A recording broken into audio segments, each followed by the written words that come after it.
मराठी अभिनेत्री ऐश्वर्या नारकर यांच्या सोबत एक अतिशय धक्कादायक प्रकार घडला आहे। ऐश्वर्या नारकर यांनी मी थोडक्यात बचावले असं म्हणत हा व्हिडिओ शेअर केला आहे। तर पहा ऐश्वर्या नारकर यांच्या सोबत नेमका काय घडलं आहे।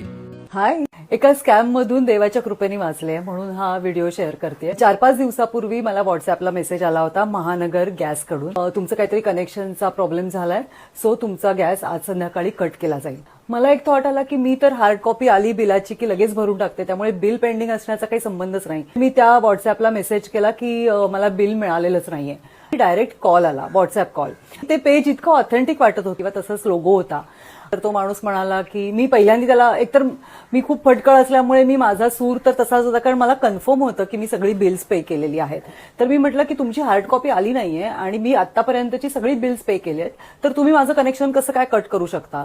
तर तो म्हणाला की नाही, बिल पे करण्यासाठी हे कनेक्शन नाही, आम्ही सॉफ्टवेअर अपडेट करतोय आणि त्याच्यात सॉफ्ट कॉपी येण्यासाठी, म्हणजे बिल सॉफ्ट कॉपीने येण्यासाठी तुमचं अपग्रेडेशन झालेलं नाहीये आणि त्यासाठी तो कट केला जाईल। म्हटलं हा मुद्दाच मला कळत नाहीये। तुम्हाला की नो वरीज, तसं काही प्रॉब्लेम नाही, आम्ही तुम्हाला लिंक पाठवतो आणि त्यावर तुम्ही ऍक्टिव्हेशन केलं की तुम्ही त्या सॉफ्ट कॉपीसाठी अपग्रेड व्हाल आणि मग तुमचं कनेक्शन कट होणार नाही।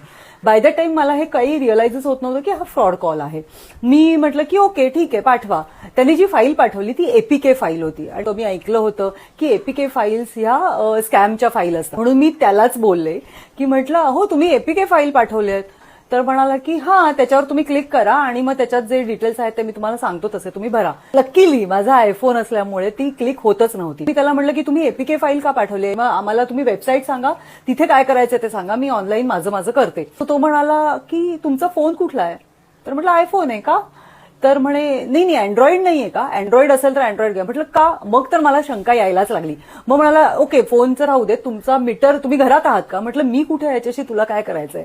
मग म्हणाला की नाही म्हणजे मीटरच्या आसपास असाल तर मीटर नंबर। म्हटलं नाही, मी मीटर घेऊन फिरत नाही आणि तुला जे काही करायचंय ते वेबसाईटवर कुठे काय कसं करायचं, ऑफिशियल वेबसाईटवर ते मला सांग, मी ते करते। असं म्हटल्यावर त्याने कॉल कट केला। एवढंच सांगायचं की कुठलाही असा आपल्या ऑफिशियल साईट, बँकिंग साईटवरनं किंवा बँकिंग पेजवरनं किंवा अशा कुठल्या पेजवरनं फोन आला तर प्लीज तो एंटरटेन करू नका, किंवा जर वाटलं तुम्ही तर तुम्ही विचार करायला वेळ घ्या। इमिजिएट त्यांनी सांगितलेले ऍक्शन करू नका।